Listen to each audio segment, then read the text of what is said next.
All right.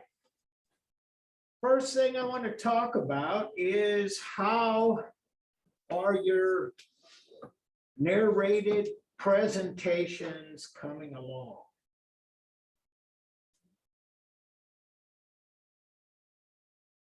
I'll take that as I'm going to wait for a little while before I get started. That's all right. We'll talk a little bit more about that on Wednesday.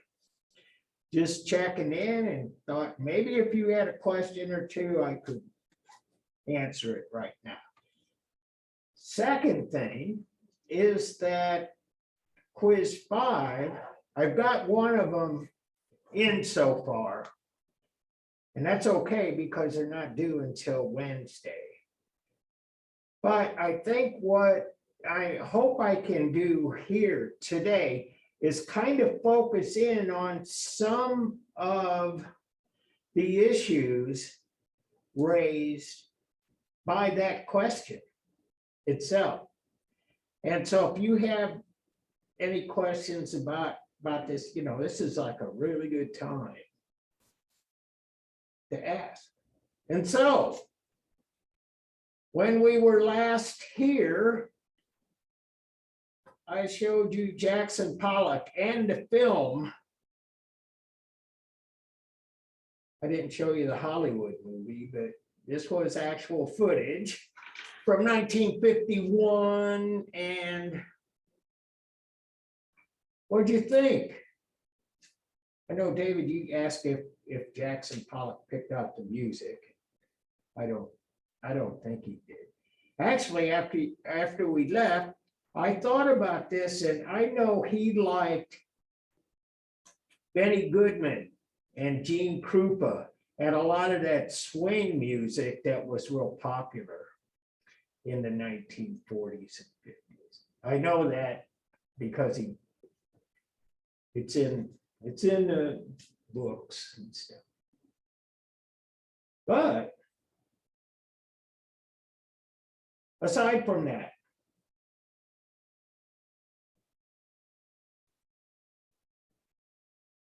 no comments, no. Well, see, I think this gets to one of the points about the question on quiz 5. To some extent, when people at the time, Pollock was alive and working, and even yet today, I think that a lot of people just don't know what to do with all that. Would you agree? Maybe? Haley? I thought it was weird that he had to make a video, so like the people weren't accepting it. Yes, that's true too. That's a very good point. Why it's art still. Well, see, that's, you know, that kind of gets to, you're absolutely right about that. And what happened in this period of time from like 1945 through actually through the 60s, American art, as I said earlier, it kind of was seen as being the leading edge. It was where all of the innovations were happening. New York was kind of seen as, quote, the capital of the art world. But that didn't come easy. And especially in America, where most of the people themselves, the population, the general population, they were used to artists doing a lot of the stuff that we saw in the previous chapter, in chapter 30, American scene art. You know, Edward Hopper. There were some abstractionists, but they were kind of a small minority. And so we got this guy, and he's doing drip paintings. And the idea that it needed explanation is a very important issue. And so what happens when these artists themselves, like Pollock and a lot of them that we'll see here today,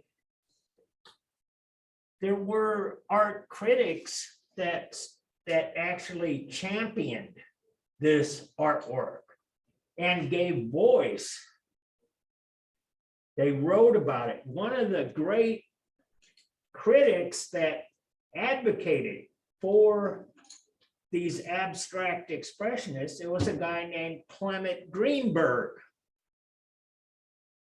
one of the great art thinkers, writers.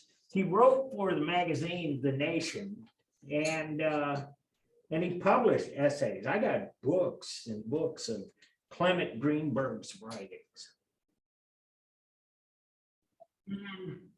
Kind of what happens is 1, 2, 3. Ashland, good. Sorry, guys. But it needed that kind of explanation that you're talking about, and filmmaking of Hans Nemuth and stuff. And so Clement Greenberg gave voice to what these people were doing, because even though Pollock himself was the artist and he invented a lot of this stuff, and you heard him talk, he's not particularly articulate. Hi, my name is Jackson Pollock. I was born in Cody, Wyoming in 1908. 39 years ago, you know, or whatever. Yeah, he's not eloquent. He's not a great speaker. Some of the abstract expressionists were, but not Pollock. And Pollock was the first. And as far as the explanations go, you can find this online. Life magazine did a piece on Jackson Pollock. It said, Jackson Pollock, is he the greatest living painter? And it pretty much tells his story, but it also had some kind of snide comments in the piece. For one, probably the most egregious, was that they referred to him as Jack the Dripper,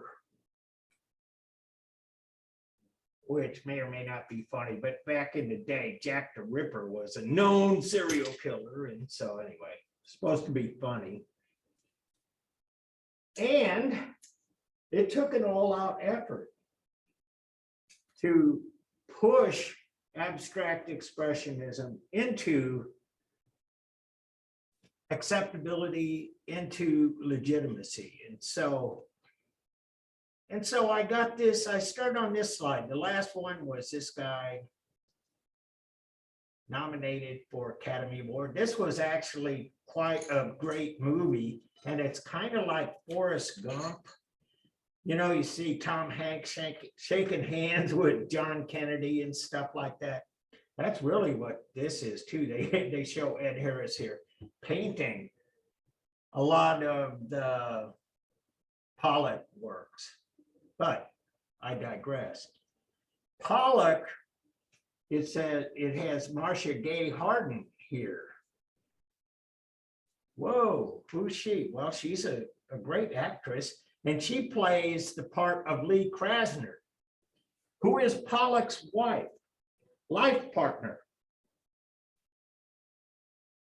Actually, Lee Krasner was a lot more accomplished, a much more accomplished artist. At the time, Pollock and Krasner met. They met, they fell in love, they got married. But Krasner, of the two of them, she was really very much aware of the trends in modernism. she knew about all of this stuff, it's surrealism and all of the automatic drawing and all this other stuff that we've been talking about. She knew it. Pollock himself was kind of more steeped in American scene painting and stuff like that. But Pollock and Krasner, she basically put her career on hold to help promote Pollock. Something not uncommon in the day, still happens sometimes. Tragedy, but she outlives him. He dies in 1956. Their marriage was on the rocks for a few years prior to that, but you see the date on this, 1957. Lee Krasner resumes her career, and she lives to be very, very old. And she is very productive in her later years. And so if I want you to take a look at this, can you imagine how this was painted?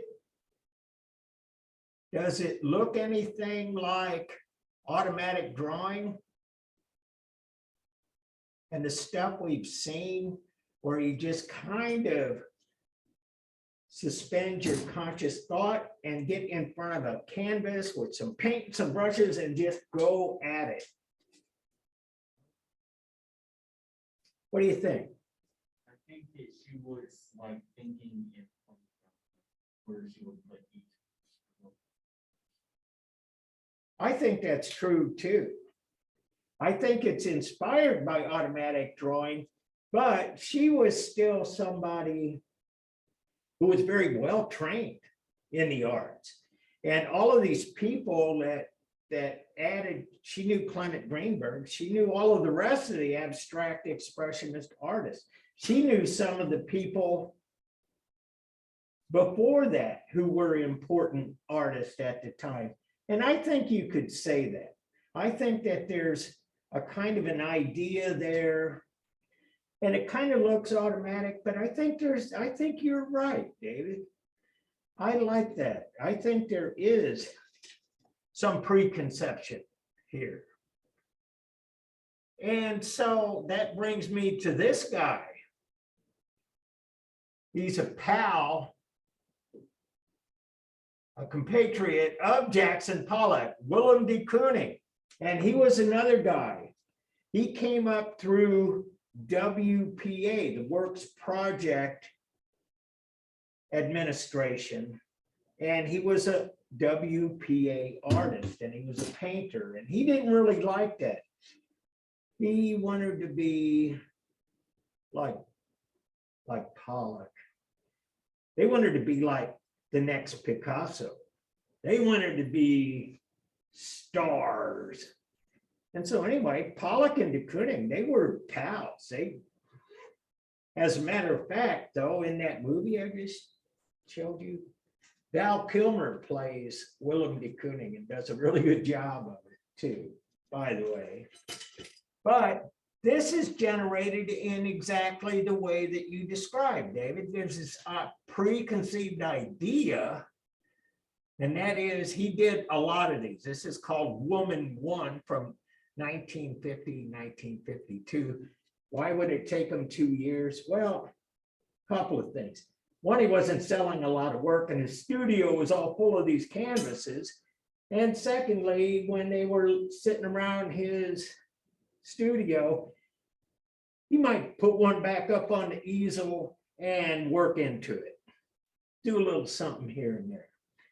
Now it says oil on canvas, and I want to kind of add to that. That's technically the media. But when you see these in real life, you'll see that he's actually, in some cases, picked up a little bit of stick of charcoal or a pencil or something, and he just keeps working into it. And like you described, David, so well, had a preconceived idea, but kind of brought some of the automatic process to bear. Not completely automatic, but being very gestural and expressing feelings. Not something remote, not something particularly hard to access. And so anyway, these are the woman paintings, and there's a bunch of them. He did them for about 6-7 years. And these have gotten actually a lot of criticism. Would you care to guess why these got a lot of criticism?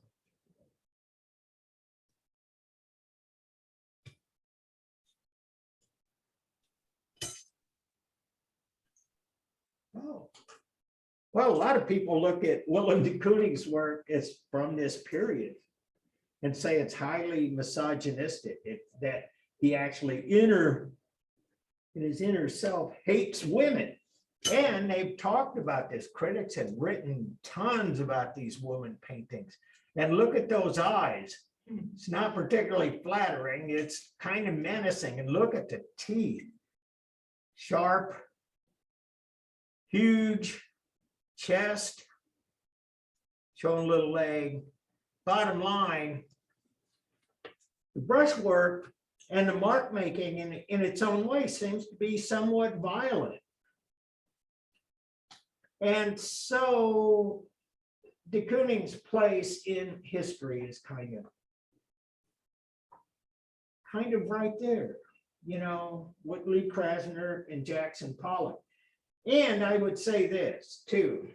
There was another critic, a guy named Harold Rosenberg, and he wrote an essay about this kind of work and this and this.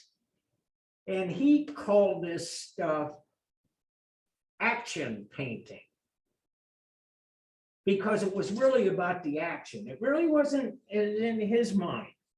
Not so much about the subconscious mind, but about the action. And you can see all of these are very heavily active. You can almost trace the mark making. And I think, if I'm not mistaken, David, I think that's how you arrived at that analysis, looking at how the mark making came about. And so anyway, but this is all like way high, theoretical. And a lot of the public are still looking for, what am I supposed to get out of this? And that's at question 5, because a lot of people weren't getting anything out of it. It took a long time to accept abstract expressionism as art. But a lot of young artists were drawn to the abstract expressionist camp. And back in those days, they all lived, at least for the most part, they lived in Greenwich Village, and you would see these people at the local bar. There was one that they hung out at. It was called the Cedar Bar. And they would typically eat like at the local Chinese restaurant because it was the cheapest food they could get. They were kind of poor. They lived in these places in Greenwich Village when Greenwich Village was kind of a area of blight or near blight, was where the cheap rent was. And so anyway, and they called them cold water flats because many of them didn't even have hot water. And so anyway, they were there, and a lot of young artists were beginning to flock to Greenwich Village and see really what was going on here. And one of those artists was Joan Mitchell, not the singer, the painter. And bottom line, I'm just, whoa. I just recognize a name here, Marilyn Meeker. I knew a Meeker. Anyway. Joan Mitchell, she's doing the same kind of thing, this kind of action painting. She's being very gestural. She's not unlike de Kooning and a little bit unlike Lee Krasner. She's just going after it.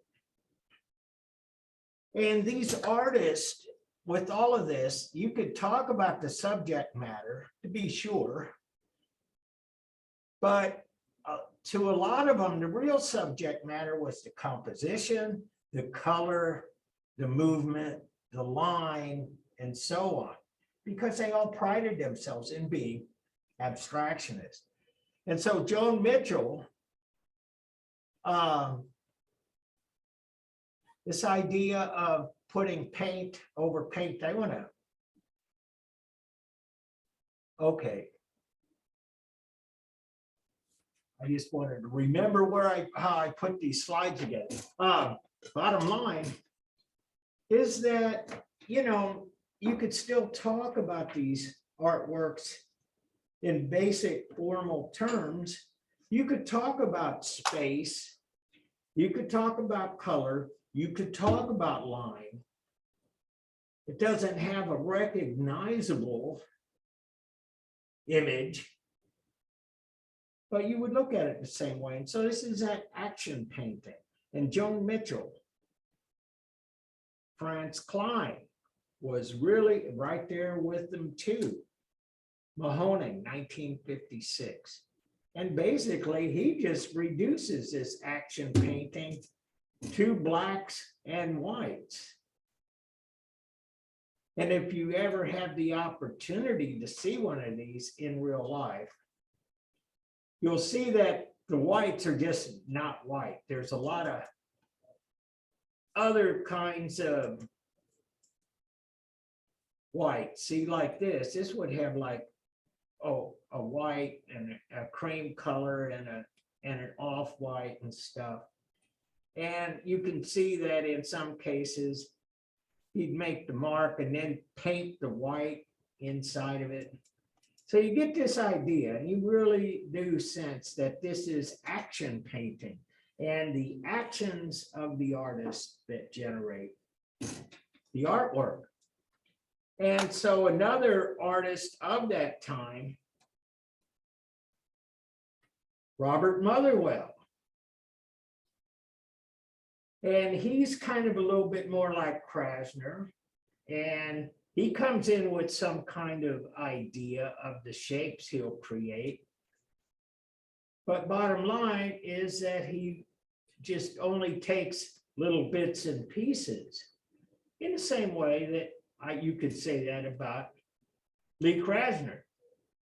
Robert Motherwell, this is Elegy to the Spanish Republic, and a lot of these, what they call his elegy paintings, this black shape in its own way, kind of, but not exactly,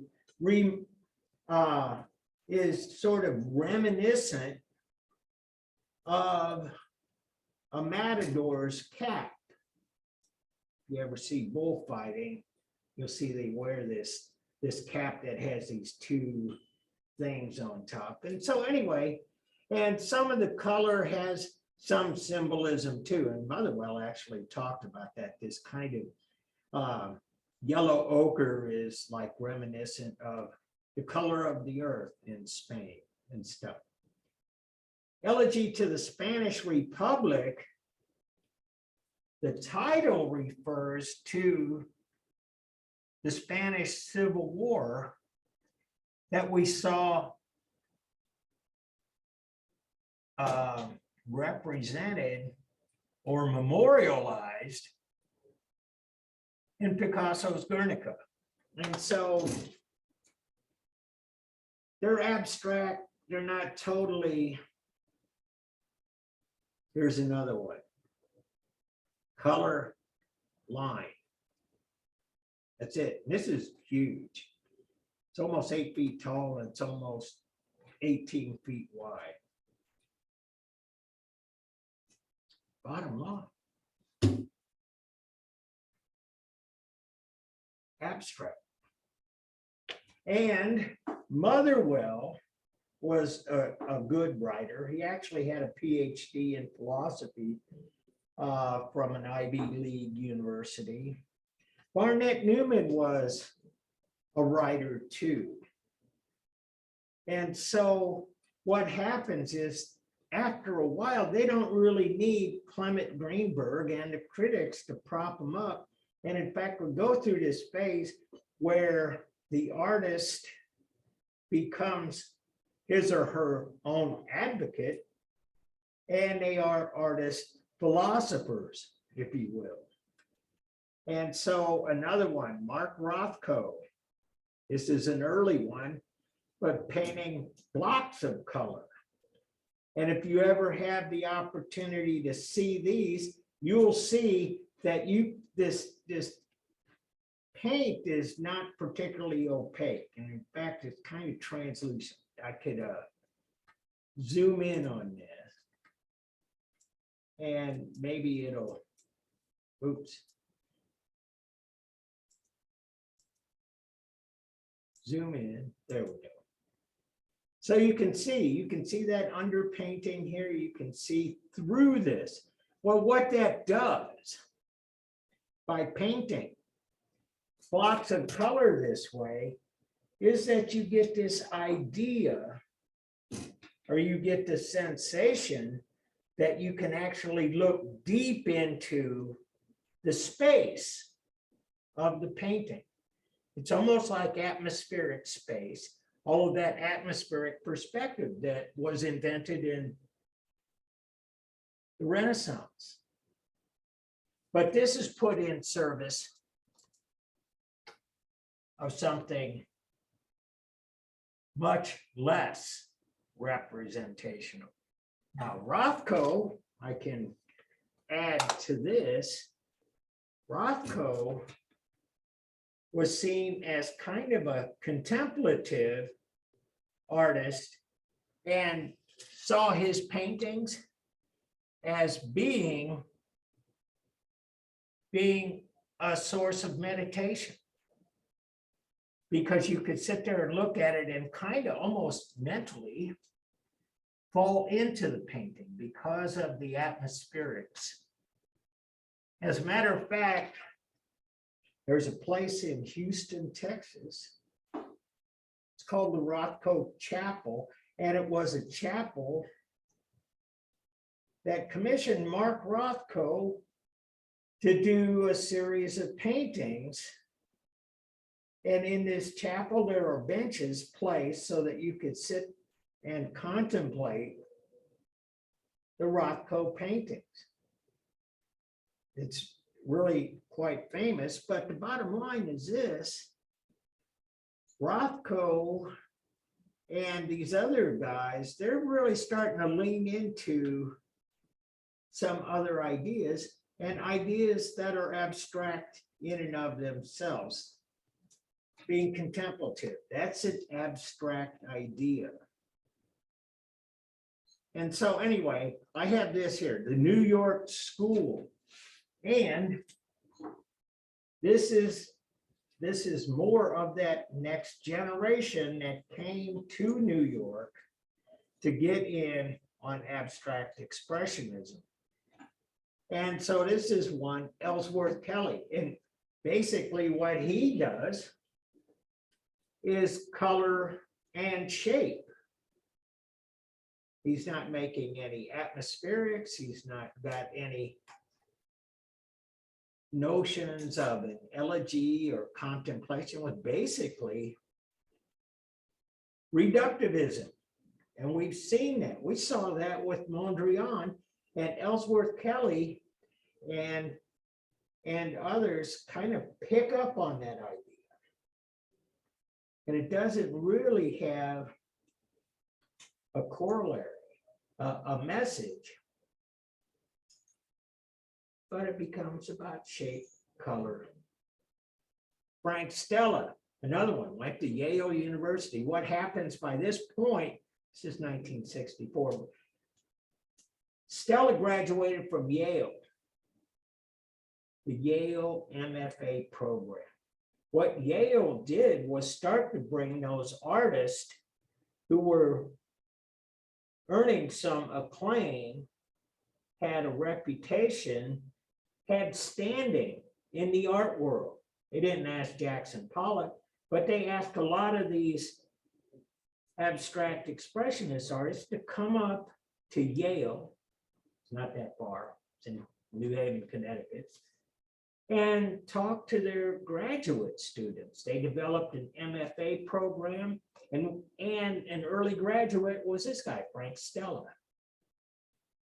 And again, as I was saying, line, shape, color, line, shape, color. And in this case, Stella's taken that to another extreme by creating a shaped canvas. And so another one, she actually married Robert Motherwell. And the marriage didn't work out, but she was doing this other thing here. These are called stain paintings.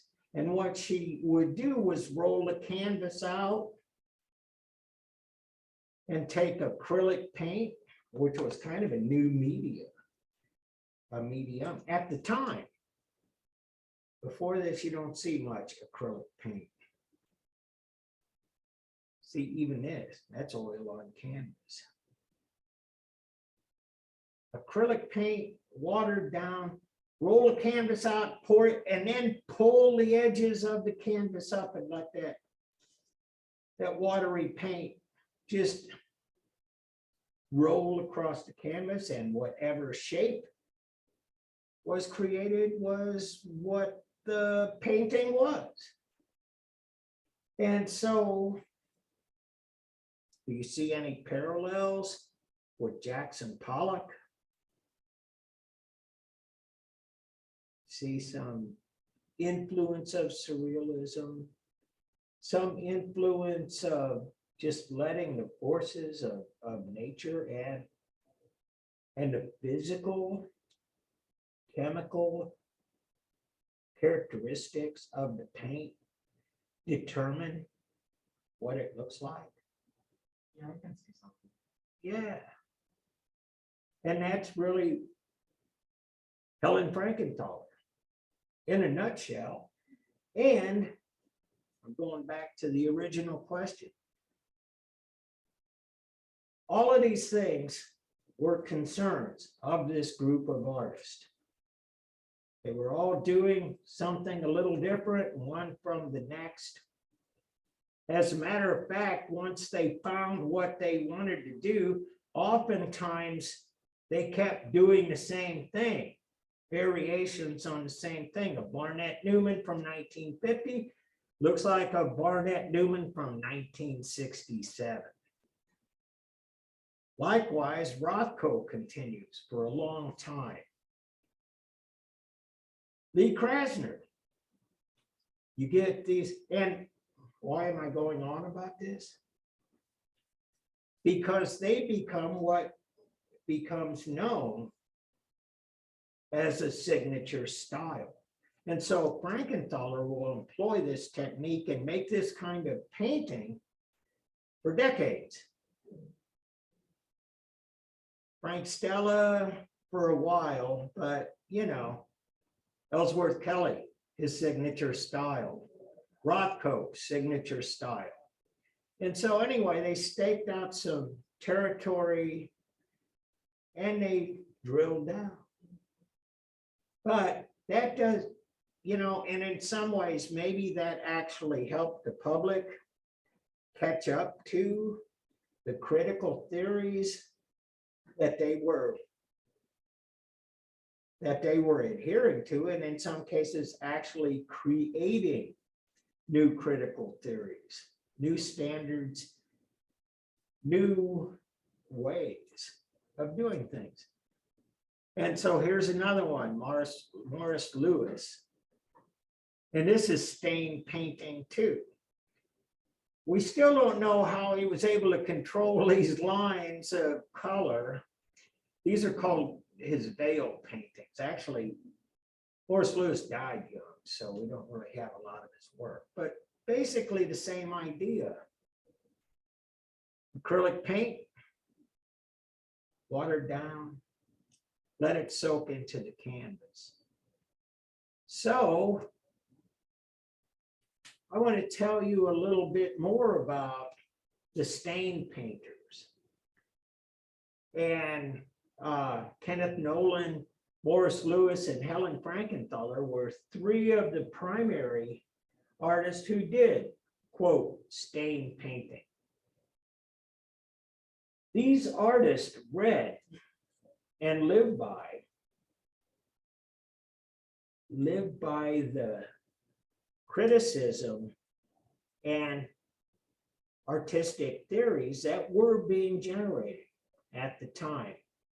Clement Greenberg, the champion of Jackson Pollock and the drip paintings, started really changing his attitudes about some things. For one, he started talking about how de Kooning couldn't really paint like he did anymore. Let me roll back to that. And his problem was that this was representing a woman. And Clement Greenberg said, no, you got to get rid of all of this imagery. That's old fashioned. It's not leading edge.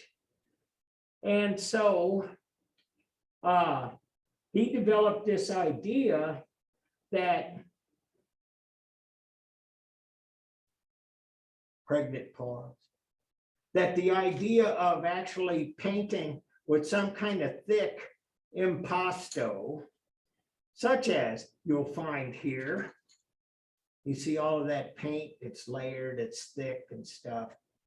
Likewise on Franz Klein, somewhat on Motherwell, and definitely true in de Kooning. What Greenberg said was that painting, quote, by its nature should be flat. Any of that surface texture created is a distraction. And not only is it a distraction, it's sculptural.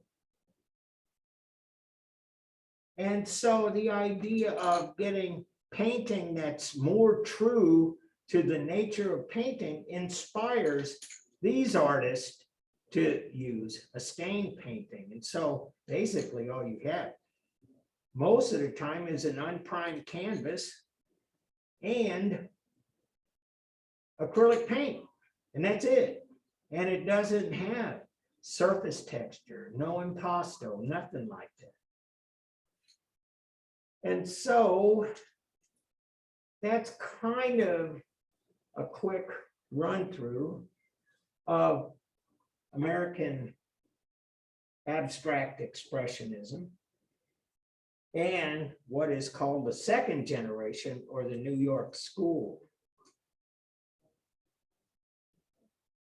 And so by the time we get to the 1960s, we got another bunch of artists who are either taking those theories and turning them on their ear or rebelling against those same theories. And that's where this comes in. Op art. And this is flat and it's basic, it's very geometric to be sure. But basically, yes. They said op art, right? Op, OP, optical illusion. Oh. Yeah, that gets confused sometimes. And a lot of people put that together because it is kind of a play on what the abstract expressionists do. It's a right turn, if you will. But this is flat and it's basically, she's using the shape of these dots to create this illusion that there's this crevice in the surface. You see these in real life, you'll see it's just basically painted, but she's creating an optical illusion. That's op art. I'm glad you asked that. Op art, but not representational. This isn't of anything. It's not a woman. It's not an elegy to the Spanish Republic. It's just geometry. And in some ways, it's kind of more like this. It's actually doing something to create an optical illusion. Bridget Riley, this is really kind of an interesting time, but she's taken some of those ideas and kind of said, wait a minute, I'm going to turn this on its ear. I'm going to look at this in a completely different way. David Smith, he's kind of the, you seen these, Dave? Yeah, I looked up my own name and saw that there was an artist in this school. Yeah, that's why I asked you, right? Bottom line, yeah, he did sculpture, and he was kind of the guy who was the sculptor of abstract expressionism. And as I was saying, that paint and paintings should be flat. What happens with David Smith is that he creates geometric abstraction in 3 dimensions. And this is kind of an interesting twist to what he does. He makes this out of stainless steel. And because it's steel, you would expect this to be heavy. That's what your eyes and mind will tell you when you see this. But he takes a grinder and he does all of this stuff on the surface. It doesn't really create texture so much as it changes the way the light hits these blocks. And to some extent, you might, if you want to get really picky, say that was kind of like painting, but bottom line, it's a 3-dimensional object. And it does some of the other things that traditional art has done for hundreds of years. And that is, it defies gravity. This looks like, because it's steel, it should be really heavy. And it looks like it might topple over. Can you imagine having a Jenga that looked like this? You couldn't move anything. It was boom. And that's a kind of precariousness that you see, but this is actually, it's very well constructed. So it defies gravity visually, but it's abstract. And this is the abstract sculptor, friend of a lot of these same artists that I showed. Tony Smith, getting more like, I'll show you, like this in painting. Tony Smith is doing that with steel. And in fact, this, it's just a big steel box, is what it is. And it's not representational, it's just kind of a, it's kind of a thing. Die, which is means a cube, kind of like dice being plural. And it's made, it says it's made out of steel, but look at the color of it. What we find with David Smith, he's using stainless steel. And those sculptures look the same way that they did 50 or 60 years ago. They don't rust.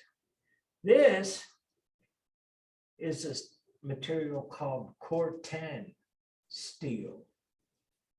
And it's meant to rust, but it only rusts on the surface. And it gives it that sculptural term patina, that surface color of orange, brown orange, rust orange. And so Corten steel is a new thing. So it can rust, but only like a millimeter deep.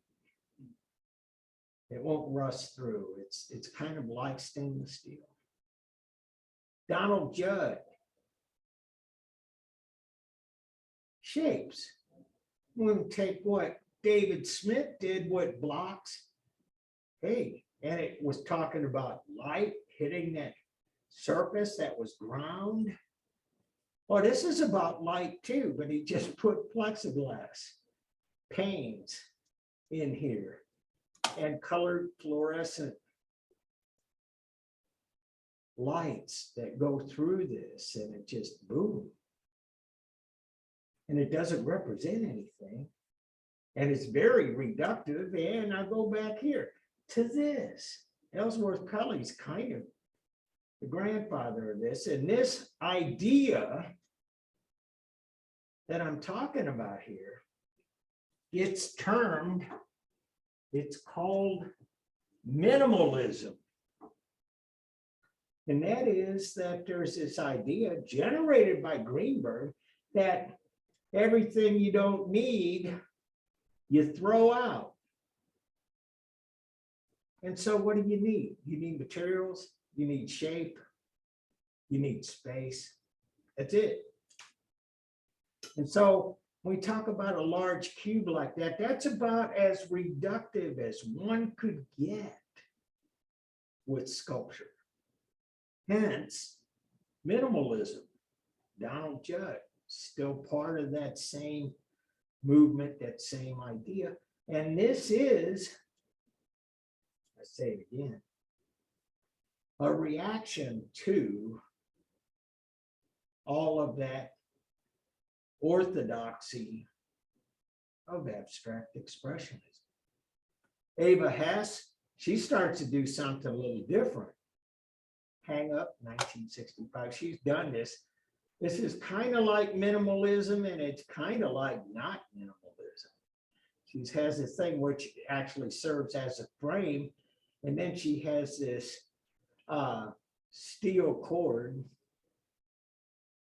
that goes out into the viewer's space. So if you're talking about space as an element, as of sculpture, and something like this is sculpture, and it's got space, it's got volume, and it is sculpture. What does that make this? Hangs on a frame, which kind of makes it painting. It kind of goes out into the viewer's space, so it makes it sculpture. Wow. It's kind of doing two different things. There's not really a whole lot more to it, which places Ava Hess squarely in minimalism. But unless you've read all of this theory, it's kind of hard to understand what these artists were doing, because it becomes, in its own way, like a lot of other disciplines. It gets pretty deep. And they start posing arguments and creating theories, and people come around and dispute those theories and produce counter arguments. And this kind of goes back and forth with this abstract art that begins quite literally with Jackson Pollock. Louis Nevelson, a lot of found objects put together. Sky Cathedral, paints it all black. So it's sculpture, no color, black, not a color. Louis Bourgeois. We saw Barbara Hepworth. It's all kind of the same kind of thing, not really representing things, but kind of. Isamu Noguchi, Shodo Shima Stone Study. Space, shape, materials.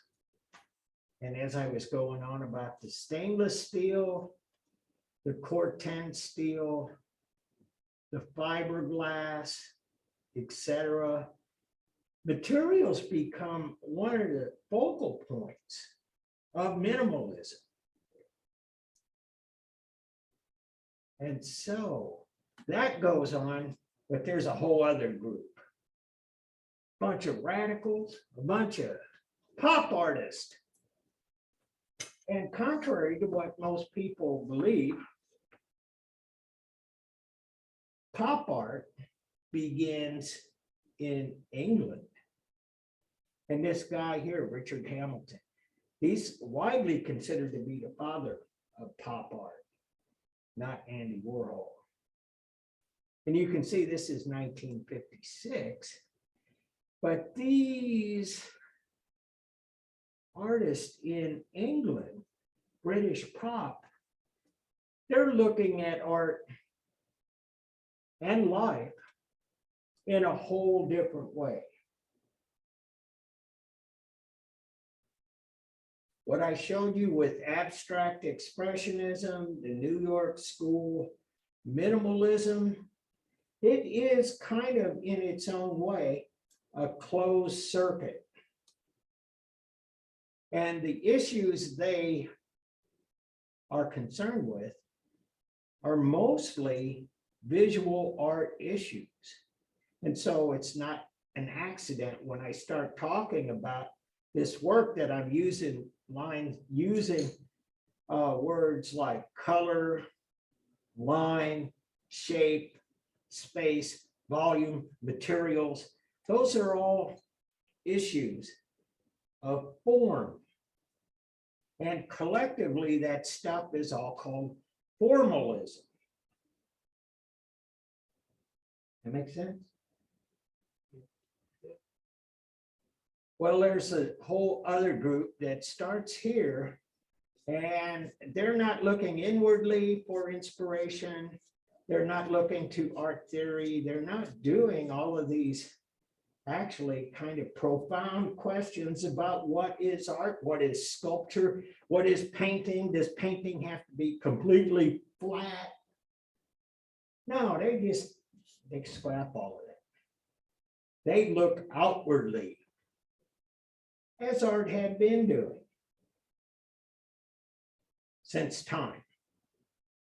And they get right back into the art of looking outwardly and looking around and making, in Richard Hamilton's case, a statement about the world around them. And this piece right here is a collage. The title is Just What Is It That Makes Today's Home So Different, So Appealing? So this is not formalism. It's not abstract expressionism or minimalism. What is this about?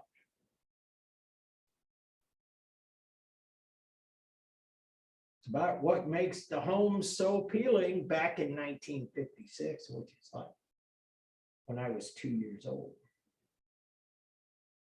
So I don't remember it firsthand. But it's about post-war consumerism. And although all of this stuff seems to be kind of quaint, because it's almost 70 years old, this stuff here has its own connection to some of those same theories that I was just telling you about.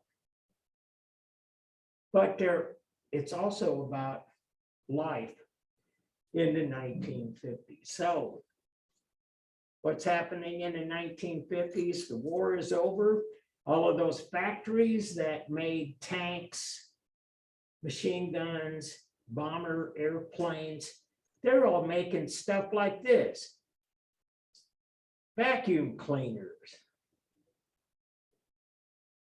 hair dryers, tape recorders. This is what is like high-tech stereo, by the way. And so anyway, that's really what the world is doing, and they're making comment on it. And it has a few other clues in here. One is that this guy's this is a bodybuilder, and you would find a guy like him in like comic books back when I was a kid, would try to sell you bodybuilding stuff, you know. Brother, can you spare a dime? You're getting tired of sand kicked in your face at the beach, build up your muscles.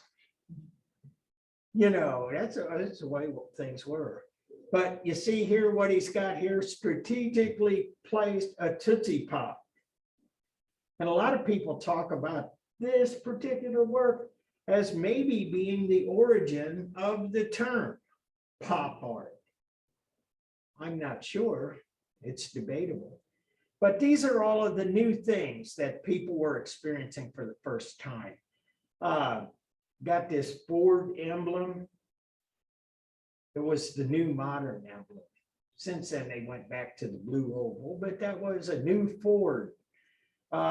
This is beauty, hair dryer. This is, you know, a lot of sexuality in here. Of course, sex was used to sell everything. Still is in a lot of ways. This here, I want to zoom in on this because this is a kind of a little known part. Warner's Theater. You can read this. The jazz singer, Al Jolson. You know what that is? It's a movie, to be sure. It's at Warner's Theater. It was the first talking movie. First one in history. And he doesn't talk all the way through it, but it's a story about a Jewish boy. He loves jazz music. It's really racist because he dresses up in blackface to sing jazz. He's a jazz singer. His Orthodox Jewish family don't want him to do that, but he does it anyway. Doesn't have any sound until the end. He starts singing, and you're going like, whoa. Anyway, that's new. The idea of talking movies. That was high tech in those days. And there's another part of it, you know, and canned hams, that was all of this stuff. The benefits of life in the 1950s, the 20th century.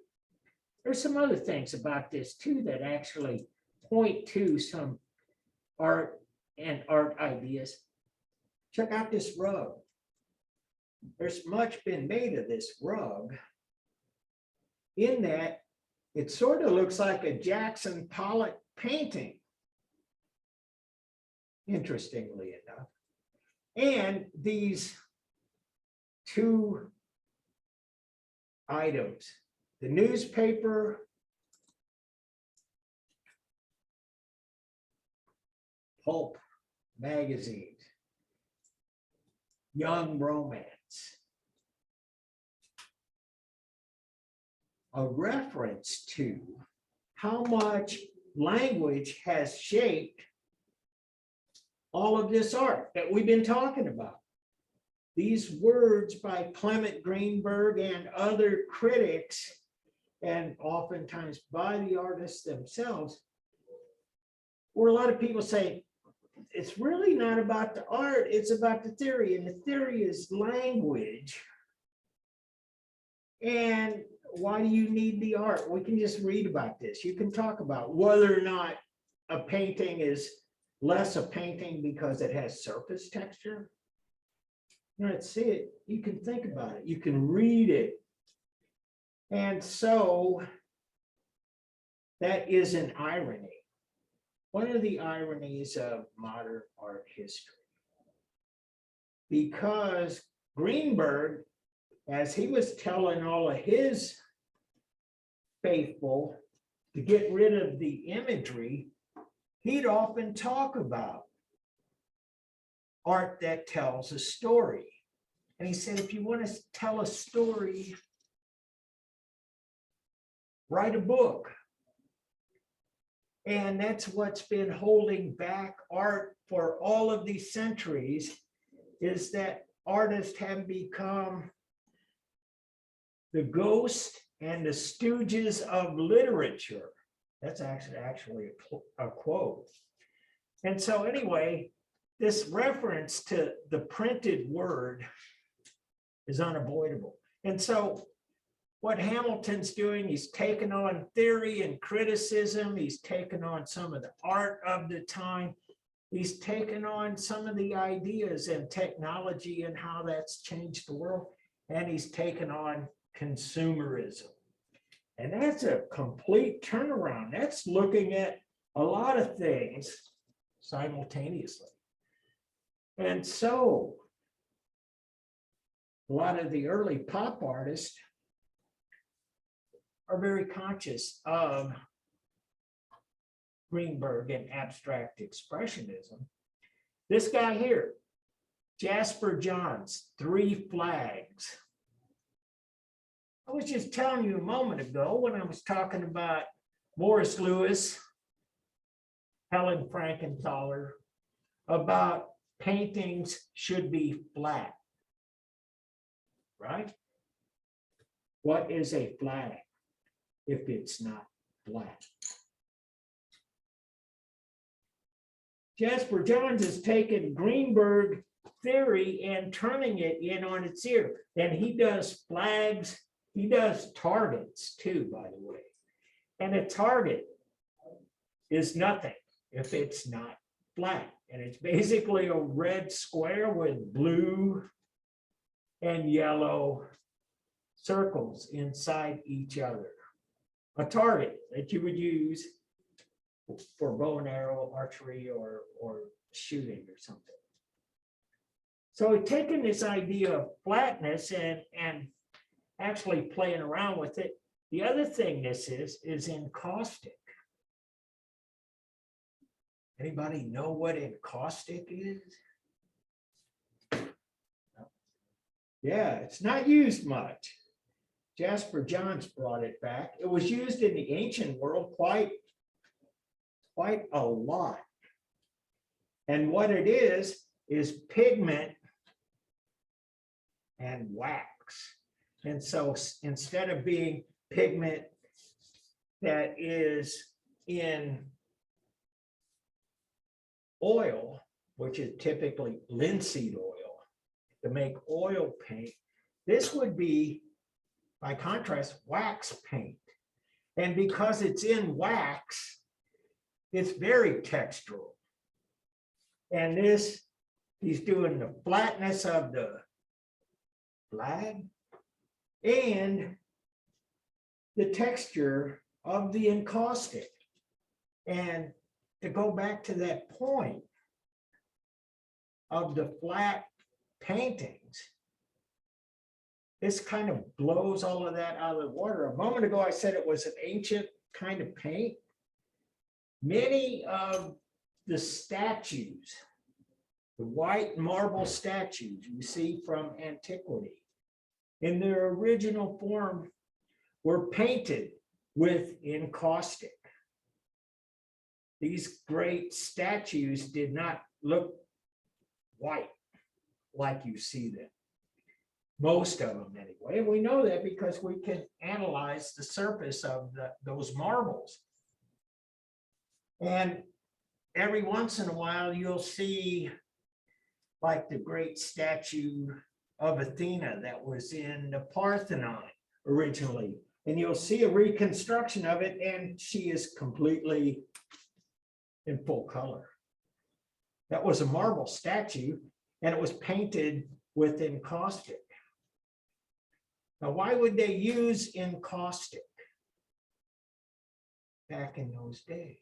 Well, a couple of reasons. One, they didn't have the technology, but probably more to the point, wax is really a very interesting material, a very interesting substance. How many of you have heard of Madame Tussauds Wax Museum? No? I have. Oh, good, Randis, yeah, thank you. Bottom line, and help me out here, Randis, what this is is that these statues are lifelike statues of mostly of famous people. Mhm. And they make them in wax because wax actually reflects light in the same way or a similar way to how. Skin. Yes, she got it. Yes, thank you. Yeah, skin does. If we reflected light, being people, the way that other hard objects do, we would look very different. We would look like statues. We would look like whatever, cyborgs or something. But skin actually absorbs some light and reflects light. It's a very interesting way that life behaves when it's on your skin. And so that's why they use wax. And likewise here, he's using encaustic, and it is, how should I say this? Anybody who knows about encaustic knows that it predates all of this stuff. And so I was zooming in on this, and this particular one doesn't have it. One of the things that Jasper Johns does too, I was talking about the written word here and there. One of the things that he does with these flag paintings is that underneath all of this encaustic, he would put like strips of printed material. And if you got up real close to it, you could read some of it. Some of it's newspaper stuff like this. Some of it was actual art criticism and theory embedded in the encaustic. And so anyway, I say all of that because this is how a whole generation starts to veer away from all of the formalism. And Robert Rauschenberg, another, they call this work neo-Dada, proto-pop, whatever. But with Rauschenberg, with Johns, with Richard Hamilton, they're looking at the world around them. Rauschenberg is somebody who actually goes out and he collects stuff. He lives in that Greenwich Village part of town. And basically what he'd do is go around and pick stuff up and put it in his paintings. And mostly it would be a random sort of thing, like in this case, a stuffed bird, rope, photographs, bits of newspaper and magazines, another photograph. And he talked about that quite a lot. I wanted to look outward. I did not want to compete with all of the formalism and all of that introspection that we see emerge in the 40s and 50s. I wanted to look outward. And so that is Rauschenberg. He has a long career. And I'm looking at the time, and I could go on and on and on. But this is probably a good place to stop, because when we come back, we'll see how American pop art blossoms. And that'll be in the 1960s. But these guys, they're looking outward. Jasper Johns making some wry comment visually on art criticism and theory of the day, as does Richard Hamilton. So, any questions before we hang it up? David? Yeah, for quiz 5, are you do you want us to specifically like look for the answer to your question? This library database?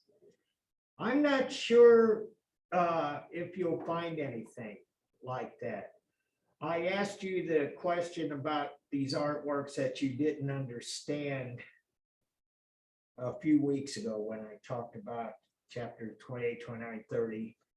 And you guys all wrote, well, you wrote about Constantine Brancusi. And so I want you to kind of think about that and kind of put that into a better, larger context, saying that this is the American public. So if you find some things, I would really be glad to see that, and I'll probably read that. But for the straight answer, I want you to come up with some common sense, straight from the heart. I want to see that you're engaging the material and your experience is invaluable. So it's what you want to write about. That make sense? Yeah, I'm just thinking that it might be tricky for me to talking about this subject, but I'll see what I can. Yeah, well, and if you need to get more, you can talk about one artist and like if, say, you start with Jackson Pollock, and we can do exactly what we talked about today, how they needed this, what was in essence a small army of critics and writers and filmmakers and people to get the public up to speed, Life magazine and stuff like that. And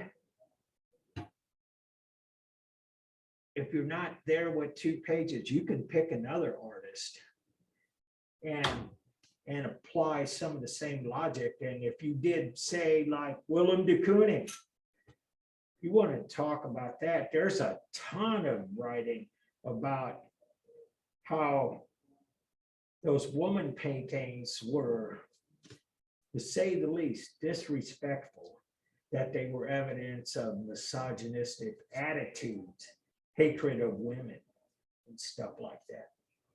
So there's a lot out there, but I would go, if you don't come up with enough, use it a second or third artist as an example.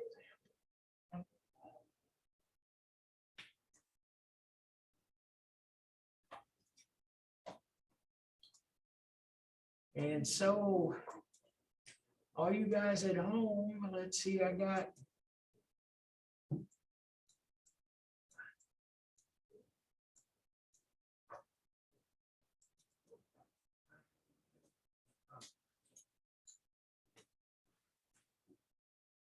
okay.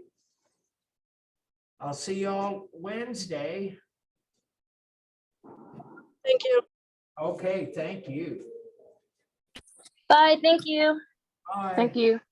You're welcome. Thank you.